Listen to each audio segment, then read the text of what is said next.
Ladies and gentlemen, what is happening? I got Freshwater Joe with me, and we are live from the beach.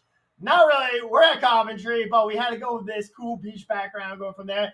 Tonight, we're talking freshwater, and we're talking about foods and overfeeding that always becomes one of the biggest problems we run into, and so much more. You guys, obviously, if you guys are just joining us, make sure you guys come in, hang out, ask questions we're open to. We're bringing in Freshwater Joe because we're talking freshwater fish. We're going to kind of switch it up. After this, we're going to bring on Ernie more for saltwater and Joe for freshwater to start getting more of the staff involved on these Wednesdays. So it's Wednesday night. It's OSA Live. Peter, hit that intro, baby.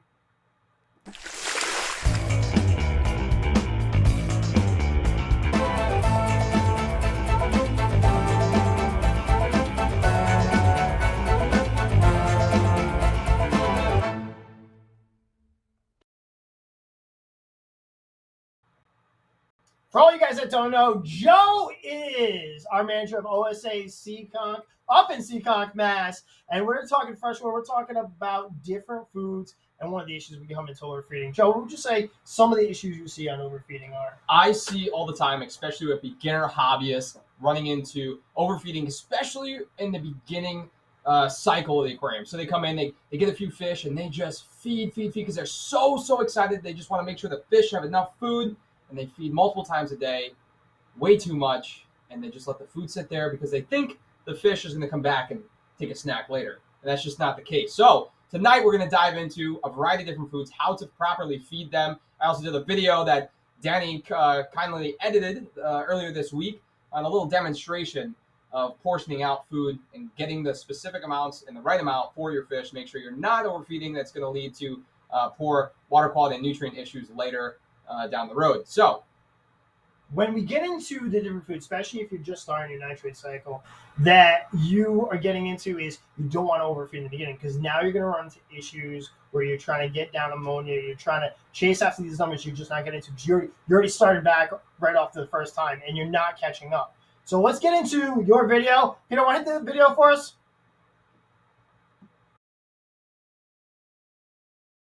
What is happening, folks? Welcome back to another episode here. Tonight we are on OSA Live, coming to you from Facebook and YouTube. Tonight we're specifically talking about the topic overfeeding. We're going to talk to you about how to prevent it and what are the most common issues causing overfeeding and what it relates to and how it's terrible for your aquarium. Right here in front of me today, I have a few different varieties of food. Let me demonstrating feeding for the different varieties of fish that are in this aquarium behind me. We're gonna go through and show you how I select and choose the perfect amounts of food for the specific aquarium and fish, and how much you should be feeding, when you're overfeeding, and what to do if you do. You got your top feeders, your middle dwellers, and then your bottom dwellers, and you're like, well, everybody has to eat, so I'm throwing handfuls of food in there, and it's getting to the bottom, and it's laying there, and it gets old, and it swells up, and it starts to decay, and it rots, and then it leads to parameter issues like high ammonia, high nitrite. So it becomes a challenge to really make sure everybody's getting food when you start having fish that eat at different levels in the aquarium. So having an array of things that either float, slowly sink, or sink right to the bottom is good. So for example, here I have these three varieties here, the Hikari foods for a prepared dry diet. The Discus BioGold, we have the Hikari Cichlid Excel, and then the Hikari Vibrobites that everybody knows and loves. The Vibrobites are slowly sinking. The Discus pellets will kind of sit at the top for a period of time and also slowly sink to the bottom. And then I have the Cichlid Excel, that's also a sinking pellet that gets right down to the bottom. There's a couple of other foods that I will also feed in this aquarium along with frozens. We're gonna dive in depth today on how to limit the amount of food that may become excess and lead to overfeeding and issues in the water quality of the aquarium, but still making sure that you're getting enough food to your fish where they're not getting emaciated or skinny. I'm gonna use the table here for a representation, but it might be easier for you folks at home to use containers that you can maybe measure or kind of portion out a few there afterwards. So I'm going to take small pinches. I'll come over to my aquarium and I'll take a pinch. Something that your fish is going to consume within the first like 30 seconds. That you put the food in, that they're going to consume everything. It's all getting eaten up and none of it is going to hit the bottom. So I'm going to take a small pinch and I'm going to throw it in the tank. Everybody's going to come up. That first pinch is gone. So what I'm going to do is I'm going to take my container, or for the example here, I'm going to take the same exact pinch that I just put in the same quantity. I'm going to set it aside. Now that's my first pinch. And I'm gonna give it 30 seconds to a minute, give time for everybody to kind of digest. Think of it, if I put an example, you're at Christmas dinner or Thanksgiving dinner, you have your cheese and crackers, your snacks, you eat a few of them, and then you have your salad as your appetizer, right? And then you have your main course, and then a few hours later you have your dinner. So we're kind of doing the same thing here with the fish, and it gives you an idea on how much you can actually throw in for when you're in a rush and you wanna make sure everybody gets enough food, but it's not too much. And they're gonna be able to eat it and consume it within the first 5 to 10 minutes that it's in the aquarium. So now everybody's all up here, they're all alert and they're ready to go. So I'm gonna do another pinch about that same exact size. And everybody's gonna go to town and kind of eat up those pellets pretty quickly. And then I'm gonna take another pinch and I'm gonna put that down on the table or my cup or whatever.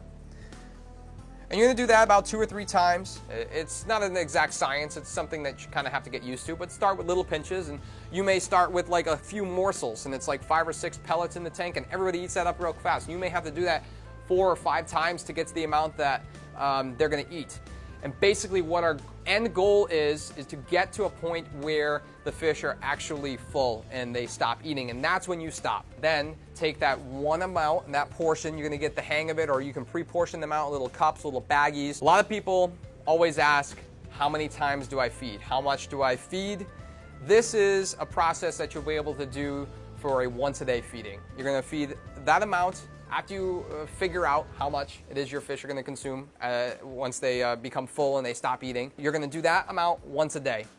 And you're gonna pilot that and try it out for, say, a week or 2 weeks. And then you'll notice, you gotta take a look at, are your fish really fat all the time? Is it a little bit too much? Are you putting, is there a little bit of extra waste in the aquarium? Are your nutrients up? Make sure everybody consumes everything within 5 minutes or so at the max. In smaller aquariums, within the first 1 to 2 minutes, you want all the food to be consumed. In bigger aquariums where you have a lot of bottom dwellers that need to get food, it does become a challenge sometimes to make sure that everybody gets what they need. So that's why coming in and feeding something that maybe hangs around a little bit longer at the bottom so that they can come out. But within 20 minutes or so, everything should be consumed. That's basically my tips and tricks for you guys tonight on the live video on how to prevent overfeeding so you don't run into large nutrient issues like ammonia or nitrite spikes in your aquarium. I hope you guys enjoyed. And thank you for tuning into the live video. I'm gonna shoot you back over to commentary, and hopefully I didn't talk for too long. Keep fresh, baby. So, Joe, in front of us, you got a bunch of different foods. What is going on here? I sure do. I have an array of dry foods, pellets, floating, sinking, wafers, flakes, our own foods that we have here as well. I don't have frozen in front of me, but we're going to talk about them. So frozen foods, pellets, flakes, we have it all here tonight. We're going to go over it, how to portion them out, and kind of which ones to use and when. Frozen foods, they're fantastic. They have probably the most nutrition per punch because it's fresh frozen food. Common ones we use a lot: mysis shrimp, brine shrimp, bloodworms. Mysis shrimp, high in omega-3 fatty acids and vitamins, high in protein as well. Great all-around, well-rounded food, whether it's salt, fresh, doesn't matter. Spirulina brine, gut-loaded brine shrimp, great protein, lots of vitamins, vitamin C, vitamin A, vitamin D. Really great, high-quality foods. Now, bloodworms, fantastic for colon-enhancing carotenoids. Now, with feeding those, we sell them in cube packs or flats. For the beginning aquarists, it becomes challenging to actually feed some of the frozen foods because they come in a quite largest cube, I guess you could say. It's not a small amount of food, if that makes any sense. So when you have your beginning fish, a couple of neon tetras, you're not going to be able to feed the whole cube at once. So maybe getting a flat pack or something like that, you're going to be able to break a little portion off that you'll be able to actually feed to the fish without overfeeding and wasting all that frozen food. So frozen cubes usually are best for the beginning because you can easily portion it out. It's easy if you go away to have loved ones be like, oh, feed 2 cubes to the tank, and they can defrost it out and do it that way. Now, when it comes to prepared dried foods, whether it's flake or pellets or wafers, it's easy to overfeed, especially if somebody else is taking care of the aquarium, if you go on vacation or something like that. How do you feel when I show up at Seacon, Joe? When I work for you? Well, you know, in a sense, when you're feeding your aquarium, you get a hang of the fish, and you get the feeling of how much they're going to eat, and then somebody else comes in, they're like, oh, there's a lot of tiger barbs in that tank, and they just take a whole handful, and then I come in the morning and we have a slight overfeeding. No, what though? That's a common problem we run into, especially when you go away on vacation. In fact, almost all the problems we ever hear with problems with aquariums is when someone went away on vacation. They went away and they had someone else watch the tank. Someone else fed the fish. And I do it to Joe all the time. And I come in and I make it rain. I make it rain all of that fish tank. All the fish are eaten.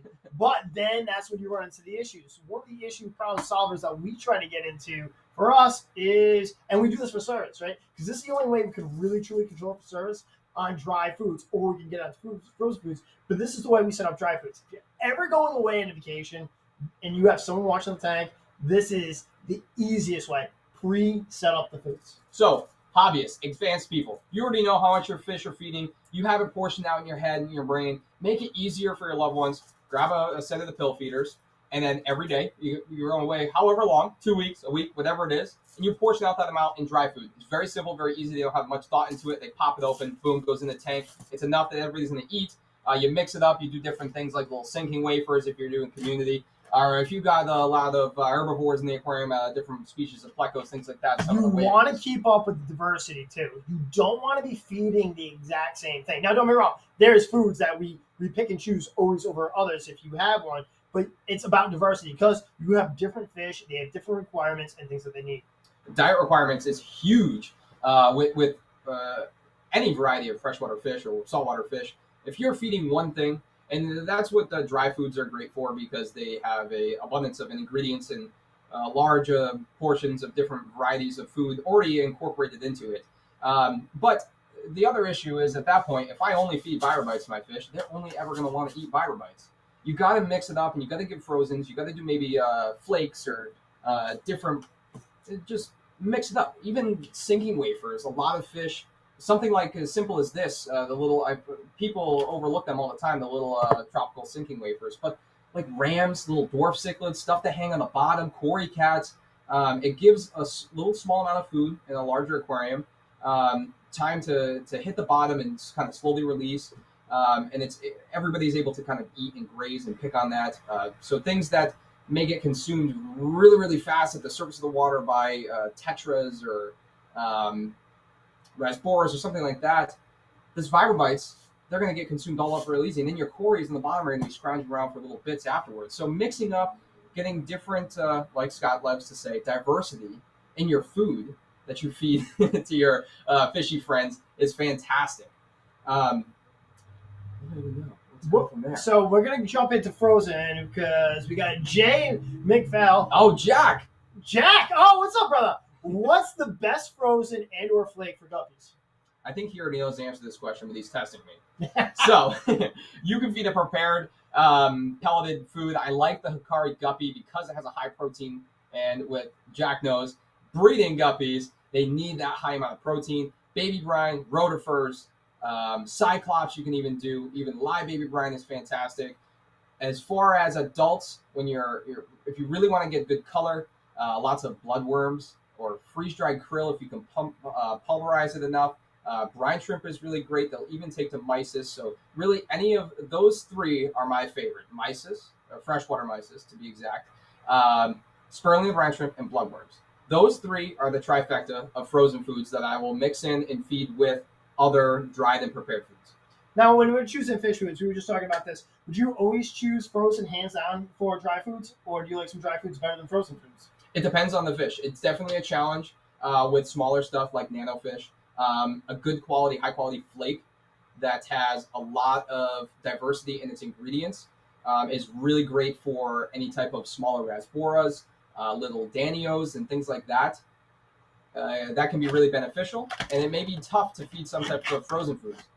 With those fish, I do like Daphnia. Daphnia is also a really good one to feed either live, which we sell at OSA Seaconk. You can come in and get the little bottles of it.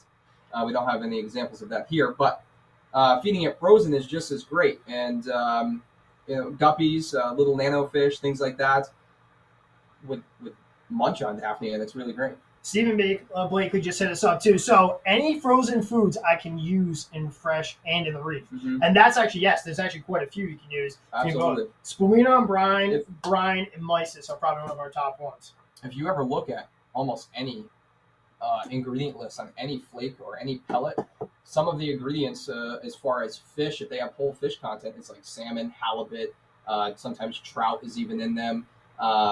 but there's a lot of ocean derivative food items that are in these foods. So a lot of the frozens that you commonly see used in saltwater can even be used in freshwater. It's definitely not something that is like, oh my God, it's a saltwater food. You can't use it in freshwater. They're going to eat it. They're going to love it. You just have to be very careful with your dietary needs of the certain species that you're keeping. So, for example, if you have trophius, don't go feed them a carnivore saltwater food because they're going to bloat and they're going to have issues there. So you definitely want to stick to whatever your particular fish is, whether it's an herbivore, a piscivore, a carnivore, an omnivore. You're going to want to look that up or come in and ask questions about what your species is, what type of food they should be eating, what their main diet form is, and you'll have best success there. And if you're just getting into this, guys, always ask questions. You should never be afraid of asking questions because that's how we get you to learn, and then you're going to pick up different things too. You'll see a lot of listen, there's a ton of, we have the great multi-universe going on right now. You can get different questions, different answers, and see different things. You're going to find out what works for you, and you're going to kind of go with it. Absolutely. So a lot of this is trial and error. I know we emphasized in the beginning, we were talking about overfeeding. It's something that you probably are going to run into, especially if you guys are beginners and you're watching this video because you stumbled upon it, and you're like, I'm overfeeding and there's food everywhere and I can't control it. I don't know what I'm doing wrong. Like I mentioned in the short little YouTube video that I did at Seekonk, using small pinches every 30 seconds or a minute or so gives time for your fish to digest little amounts, because if you just throw one pinch in there, they're going to eat all that. And if you throw another one immediately or you throw a whole bunch all at once, a lot of that's going to end up at the bottom. They may not go to it right away because they're going to be full trying to consume what they initially ate. And that's where I also can get into feeding multiple times a day. You can split your amounts of food in the morning and in the night. You figure out with those little pinches how much your tank is going to consume. And then you'll be able to feed a little bit more and put some weight on fish if you're able to split it apart in multiple feedings. But you don't want to feed the same exact amount all 3 times that you have to feed, or both times you feed in the morning and night in the same amount. You're going to lead to issues with overfeeding. Why he's got his Harrison's, what is the best flake food? Oh, of course I'm going to say Yeah. the OSA Tropical Flake Blend right here. But in all honesty, you're looking for, I don't really have a favorite flake food in my personal opinion. The OSA flake food is great. It's got big chunks of 100% spirulina, which is, in all God's honest truth, the best superfood on the planet. Whether you're a fish or a human, it's fantastic. So you're looking for really good ingredients in the list when you're picking out a flake food, and it really has to be dedicated towards whatever your species of fish is that you're feeding as well. So a flake that is super high in protein is not going to be good for something that's a herbivore. So you have to kind of pick and choose there. You're going to find out what your favorite is just by looking at the ingredients list, coming in, talking to us, and picking out a flake or a pellet that is best for you and your fish. And you're also going to see some things. There are some products out there that are fantastic, but you might have water quality issues from using those products. Mm-hmm. So you're going to run into those issues as well, and how to combat that. There's some different pellets out there that I like a lot, but then you also get a heavy kind of funk and odor from that tank if it's not getting the water changes. So things like that come into play as well. So you want the fish to be healthy and as fat as possible. And the other thing is, too, there's some fish with faster metabolisms like discus that need to eat more and be pounded with way more food. Absolutely. With bigger water changes than something like normal tetras that we have in the everyday tank. Absolutely. Something with a faster metabolism is going to require, so if you guys are getting into something like that, is going to require multiple feedings a day. And that where we can get into Mr. Bob Winfrey's comment here. What about an auto feeder?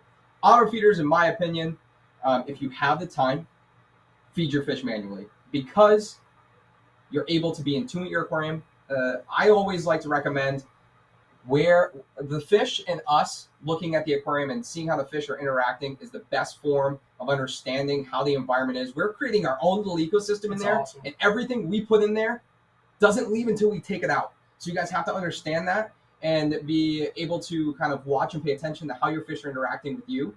And they're going to tell you when something is wrong, aside from testing the water. So overfeeding, or should I say auto feeder, It can come in handy in certain instances if you get it down to a science and you're not overfeeding with it, but they can be scary because if they fail, big issues can happen if you're not around to correct it. If you're home and you're feeding 3 times a day and you're watching it, if you accidentally put in too much, you can take a net or do a small water change and siphon it out, and then you don't have those issues where you run into an ammonia spike and then you just wipe everything out. And that's just something that's especially when you're first getting into it. Bob Winfrey just set us up. I can overfeed. All you got to do is max out, baby. It doesn't really solve the overfeeding, but it does help against it, right? And it also helps with some of those products I was talking about. There's some fish foods out there that have an off odor, or some fish foods that have heavy, like different colors in them, that heavy red dyes, and the fish create that waste. The max out product, any organic scavenger resin, things like that, will help pull that out from the water column. And that's something we use quite a bit inside these tanks. Now, when we get into why we're jumping on it, the frozen food, while we showed you guys this, we do frozen foods a little bit different. You have the... I have no frozen foods. It would have melted. I know, but you have the little Dixie cup? Oh, yeah, I did. So we do the frozen foods like this. Oh, now you dropped it. It's okay. That's why I brought 2. So we put the frozen foods on a service setup like this, and we can pre-do the frozens so we can set them up for a week. And this way here, the cubes are already pre-set up. So if somebody wants to defrost the food, put it into a net, defrost it, strain it out, they can do that. Some people don't. They just want to pop and drop, and that's also there as well. But this way here, if you go away or if you have the kids or the family feeding your fish, you can control this, and that is always one of the biggest issues we run into. This is exactly what I do when I go away. Now, it's right here for frozen foods. There's also some products, different types of foods that somehow we all think, or some people think that we might need more than what we do. And yes, that is a good point, Scott. One of the biggest issues is this one right here. Algae wafers and sinking wafers. These can be very good for a very certain amount of fish, but they have to be used with caution. Yes. I think that's what Scott is definitely trying to stress right here. You just don't want, we'll see a lot of people like, I'm going to make it rain with these. This is not a great product to make it rain with because the only one is so powerful. Never mind 4 or 5. This is also not an auto feeder. This is not a vacation feeder. These shouldn't be used willy-nilly and just spread around. Everybody's going to eat. This is something that is used in a very specific way for your herbivores, for your plecos, that need to make sure that they're getting food because obviously they're not going to eat the viper bites. They need something that's going to get to them, but be very sparing with it. If you notice, you're going to say, well, how many of those do we feed? If you put in one and then 24 hours later, it's this massive, big, swollen disc of muck at the bottom of the tank and nobody touched it, then one is too much. Buy the smaller size, buy the minis, or break them apart. Then again, if you notice that one in your aquarium gets eaten up within a couple of hours, then add more. So it's with any food. You just have to kind of add a little more and see how much they eat. All right, Joe, one of the biggest things we get into is at the OSA, we break a lot of rules of mixing fish. Like a lot of, stylists, you keep South American with South American, you keep African with African, you keep certain tetras with tetras. The OSA, we like to break a lot of rules and make things work with a crazy mix. So if I'm mixing African with South American, how are we going to feed these fish? Well, honestly, it depends on what type of Africans you're mixing together. So with certain African cichlids, like Frontosa, for example, or any type of predator hap, we call them, in the Haplochromis family, Nimberchromis, Fuscosomus, all those varieties, they're piscivores, so they will actually prey on smaller fish and young juvenile cichlids in the wild. They can handle a little bit of meat protein in their diet, not a lot, and you can't overdo it with certain foods. I see a lot of times people make the mistake of feeding bloodworms like crazy to their peacocks. The actual worm itself, the outer coating of the worm, is not very digestible for most fish, and they can actually get impacted. It will lead to Malawi bloat most of the time, or having too much animal protein in their diet. For example, peacocks. But you can use a good quality pellet that has a little bit of a higher protein content versus, say, for example, Hikari Cichlid XL. This one here is geared more towards your herbivores, so like Tropheus or Mabuna, that require more plant-based protein in their diet versus animal protein. But with peacocks or Frontosa, we use a lot here at OSA, mixing in with different South Americans like Severums or Geophagus which will require a little bit more meat in their diet. But then again, Severums is a really good one that you could probably mix with peacocks with them getting along, because Severums are also more leaning towards herbivore. They will demolish plants. You can't put a Severum in a plant tank. You definitely, it will not work at all. You know who knows the best? Stephen Blakely. He knows you can't put a Severum in a plant tank. Stephen, we love you, baby. I know he's watching. And the other thing is picking and choosing those different foods. Guys, also, while we're going through all these different foods, I want to make sure you guys know all this is available on osachoice.com website. You can get any of the foods we ship from here right to your door. Peter, hit that video for us.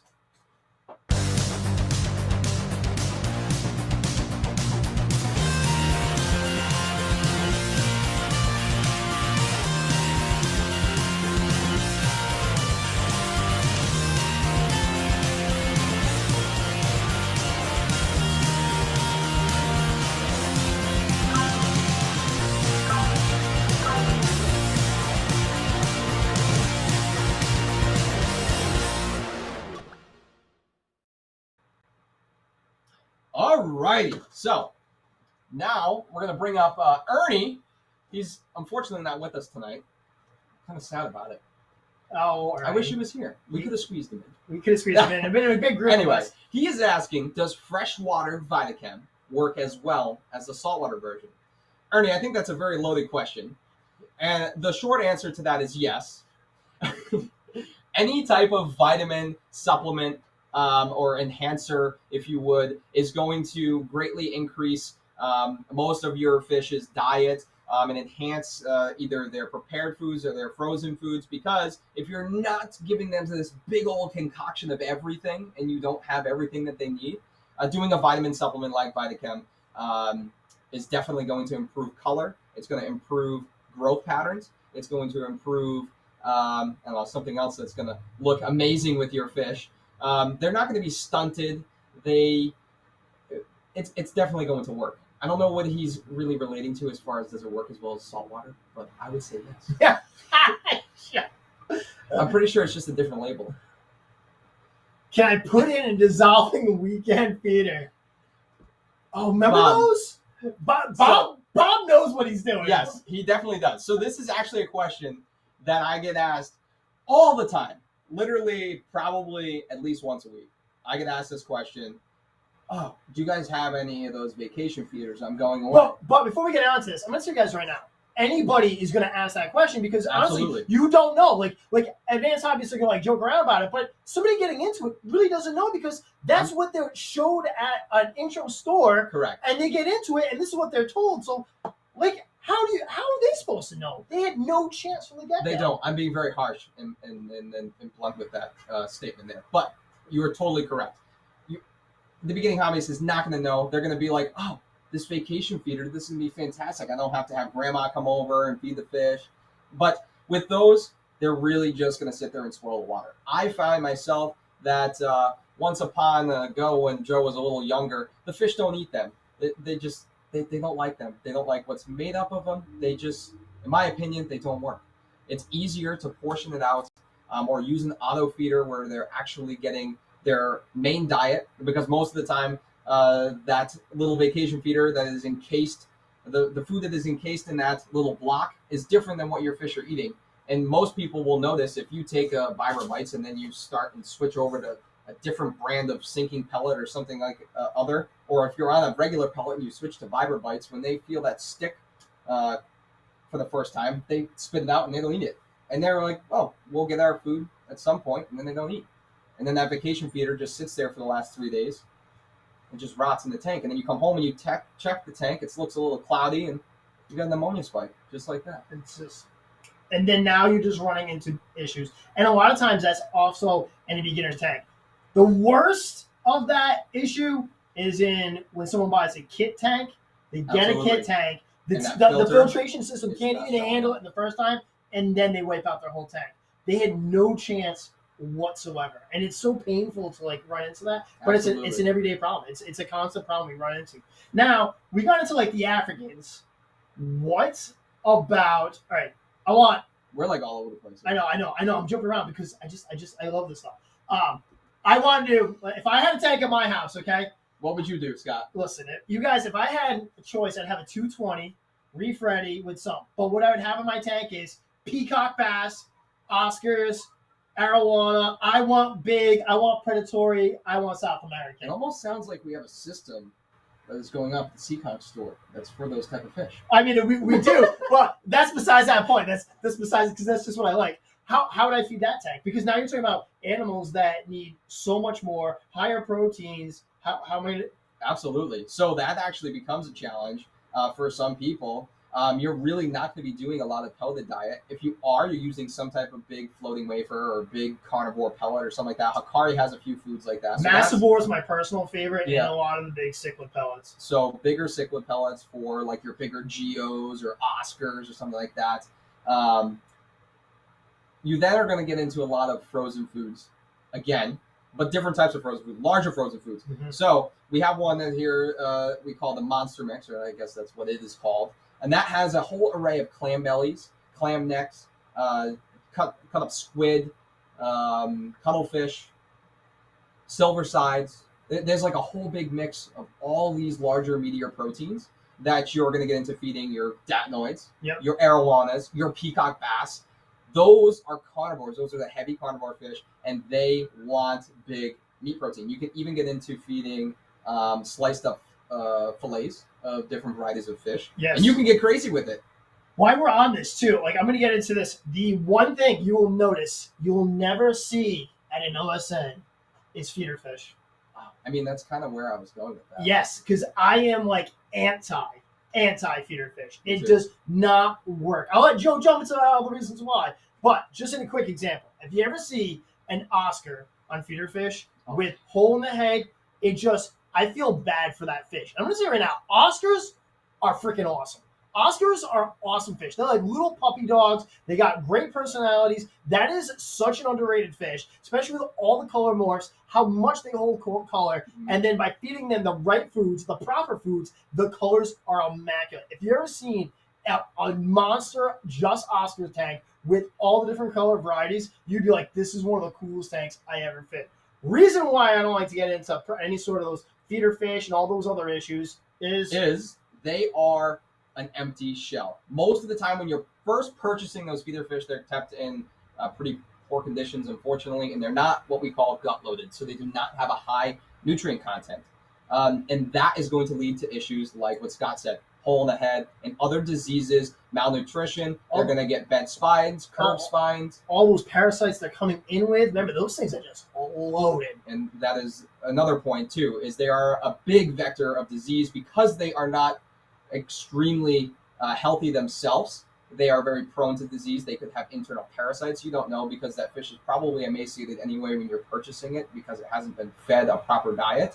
But it also could have internal parasites, and that's going to directly lead into your Oscars. And then they're going to start to get skinny, and then you're going to wonder why. And it's this whole course of just awfulness when you can just buy a bag of silver sides or monster mix and feed your Oscars that, and they would be just as happy, and you never have to worry about it. Just getting them the right foods, getting them the right diets, and then I do like pellets when it comes to species Oscars. Absolutely. Listen, I love when it comes to freshwater fish. I will put freshwater tanks against saltwater tanks any day of the week when they're done right. Right? I want a freshwater tank to be bright and vibrant all the time. Then you're like, are Oscars really bright and vibrant? When Oscars are done right, that fish has amazing color and has great personalities, especially certain things like when I see arowanas. When arowana's done right and it's fed the right foods, it's fed a floating stick, that fish looks awesome. A lot of people don't even know this. Arowanas, especially silvers, run into issues what they call drop eye, where one eye points down, the other eye points up. Because in captivity, in the wild, they're always looking out for food. Captivity, they're looking for food down. When you feed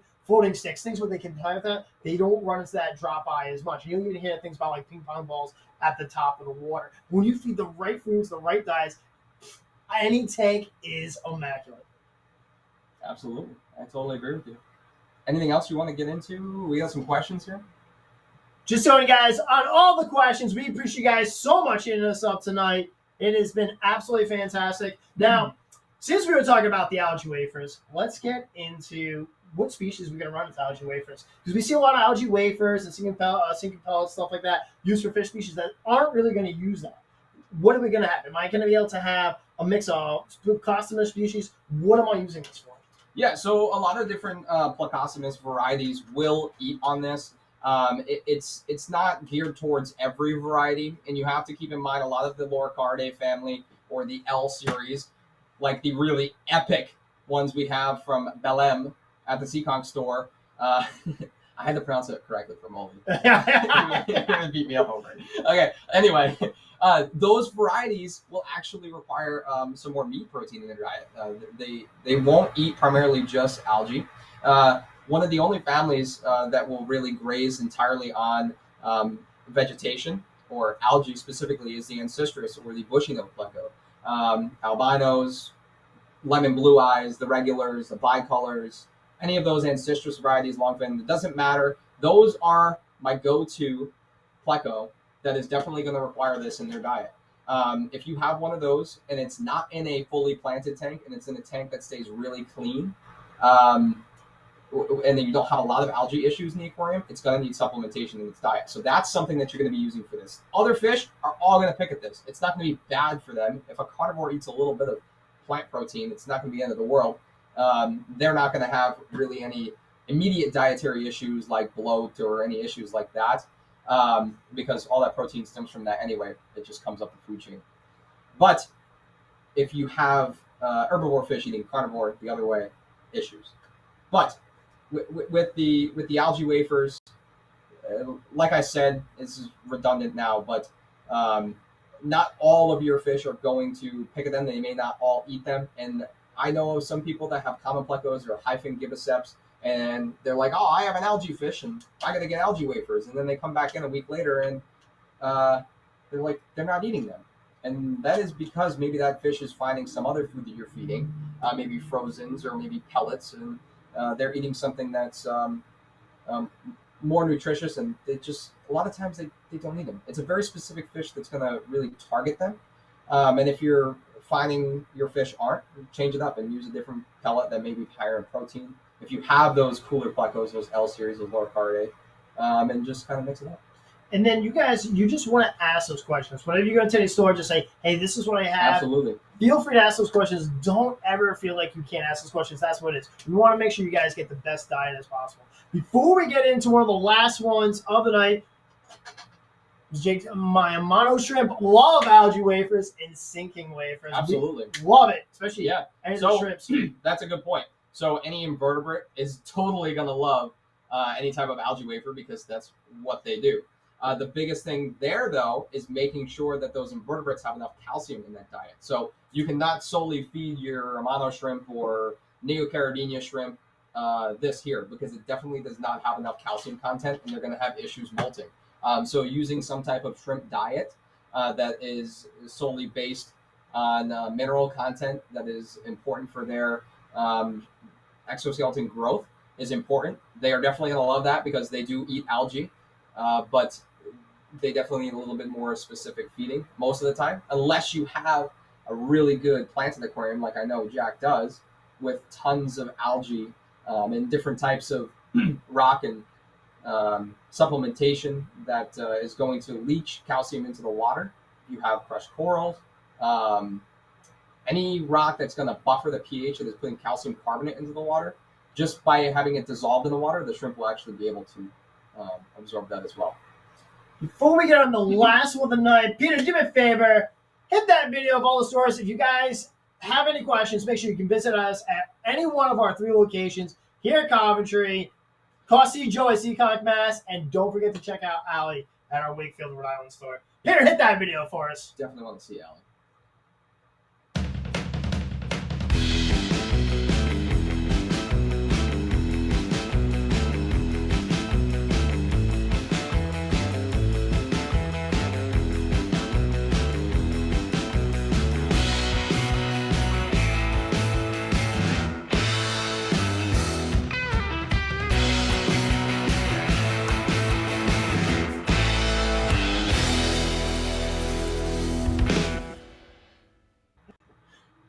What is happening? So the last bit I want to get into, Joe.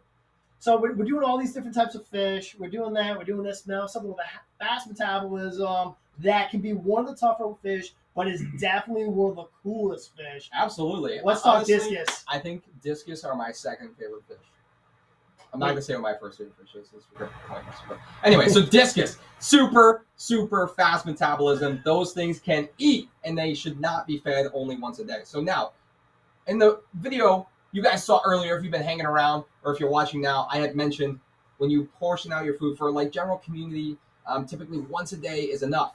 But with the fish that need to eat more, twice, 3 times, maybe even 4 times a day, if you have the ability and you are home, discus really require more feeding. Now, they have that higher metabolism because of a couple of things. It's their nature, for one. The other thing is they are kept at a warmer temperature. Discus should not be kept at anything lower than 82 degrees.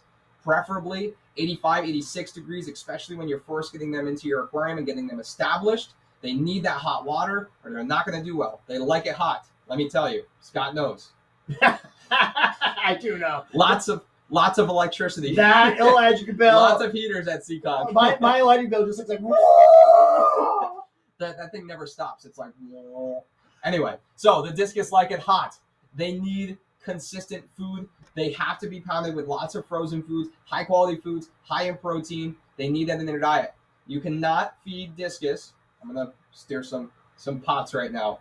Bloodworms 24/7. If you feed them exclusively bloodworms, they're not going to be nutritionally sound. They're going to get protein, but bloodworms, in fact, are only about 8 to 10% protein, and then very little of everything else, and 80% water. So they're not like a great, they are not at all a great diet to solely get your fish on just eating that. And discus are going to love them because natively in the wild, they are really detritivores. They're searching around for little microcrustaceans like pods, arthropods, little worms and things and insects in the water column, and they'll even eat decaying plant matter and detritivores in the Amazon River Basin. So you have to kind of keep that in mind. They're constantly picking and grazing all day long. If you guys are following us along and you've watched some of our older videos, you see that we use the Two Little Fishies pouch feeder that's typically used for herbivores with the seaweed here. But I actually use it a lot with frozen foods for the discus. And when I'm giving them frozen bloodworms as a treat 2 to maybe 3 times a week. And then even I use a ton of freshwater mysis shrimp, spirulina brine shrimp, even krill. The discus variety blend from Hikari has squid, spinach. There's a whole big mixture of everything in that variety. I can't remember all of the ingredients off the top of my head, but so feeding foods like that, discus really need a varied diet. And with any fish, obviously, we're stressing that almost every second in this live video. A varied diet is absolutely key. With discus, though, you definitely have to be feeding very often, at least minimum twice a day, temperature. And then the last thing I want to stress, and this is important, is because you're feeding more often, you are going to most likely at some point have some water quality issues if you're feeding a ton, if you do not maintain your water quality. Now, discus are not something to take lightly. They're not like, say, something that's super hardy, like tiger barbs or African mabunas. They can take nitrates like so high, and they're very resilient. Now, granted, it's not good for the fish, and they're going to have growth issues. They're going to be stunted. They may get bent spines. Color is not as great, too, when you have those high nitrates. They're suffocating the fish. But discus will not flake to that at all. They do not like high nitrates. Your nitrates should stay 30 ppm and below at all times with your discus. For any South American river basin fish, for that matter, they just come from really clean water. There's like nothing there. I wish I knew the stats because I could rattle them off, but how much water runs through that basin, through the Amazon per minute is like mind-boggling. I can't even understand it. Like a gallon of water seems a lot to me, you know? But they just have super clean water. So the lower you keep your nutrients in the aquarium, phosphorus, nitrogen, the better color, the better quality of your discus, the better their growth is going to be, especially if you have small discus. If you put them in a tank, if you buy the little tiny guys, and you don't keep those nitrates low and you have them at 80 or 160 ppm, as high as the API test kits goes, they're going to end up staying really short discus, and they're going to have massive eyes. That's awesome, Joe. So you definitely don't want that. You don't want big googly eye discus. You want to make sure nobody you're on top wants of your water changes, okay? And you want to make sure that you're feeding your discus so they become a challenge. They're definitely not like a very easy fish. Now, I'm making them sound horrific right now, and Scott's probably like, ah. No, But I just like when it comes down to discus, you have to know what you're Yes. getting into, and It's- it's super important. Yeah. because you just don't want to dump all this into it, and you want to be set for It's- success. Correct. It's not like you're not buying a Zebra Danio here that's going to be hardy on everything. It'll go through any cycle you put it through, and whatever nitrates you have, it's going to live through it all. Okay, you're getting an animal that's very finicky. It comes from very specific water parameters natively in the wild. With captive rays, all the crazy colors and everything we have now, they're very resilient to pH, and that's one we get into a lot of questions. Is what do I keep my discus at for pH? But that's something we can get into another video. But the main thing with them, like I stressed before, is temperature, how much you're feeding them, and how clean you're keeping their water quality. So we just wanted to stress that with something that is a frequent feeder, something with a high metabolism like discus, for example, as we're using them for. Just make sure you're keeping up with their dietary needs. Make sure when you're purchasing any fish, you're asking these questions when you come into the store and you're getting that information, or you're doing your own research about these animals. And we're here to help. You can hit us up in the comment section tonight. One of us will be able to shoot you back a reply, or you can message us on Facebook, Instagram, YouTube, whichever it may be, or call the store. I think it's, what is it, 823 Fish? It is, but nobody knows that anymore. Those numbers don't matter. It's That was like 10 years ago, right? If you guys don't know, if you ever call the store, even if you're online, you want to call things, it's 401-823-3474. And you just choose what store you want to go from there. If it's an online order, just hit Coventry. You just ask for Amy, and that's how we go from there. And at the end of all these products, everything we're talking about, guys, if you don't live one of the stores, you can buy anything online right on osachoice.com. Even if you guys are in Mass, don't want to make the trip, we can ship it out to you the next day. And that's all available. Before we end this tonight, I also want to make sure you guys know Saturday we are open all day. I don't want you guys to think we're open. Yeah. All day Saturday. Friday, we're closing early. Friday, we're going to close at like 4 o'clock. And so I just want to let you guys know. So make sure you guys come in. Close in at 4 on Friday, Saturday, all day, and we appreciate everything from one of you guys. Anything you want to say before you get out of here? I mean, I'm just grateful that I'm here tonight, that you had me on this live stream. I never thought it would come. I'm so happy that we got to talk to you guys tonight about how to prevent overfeeding, and I love my job. That's what I got to say. Hope you guys come in this weekend, come on in, talk about some fish, hang out with us, and that's it, Peter. Keep it fresh.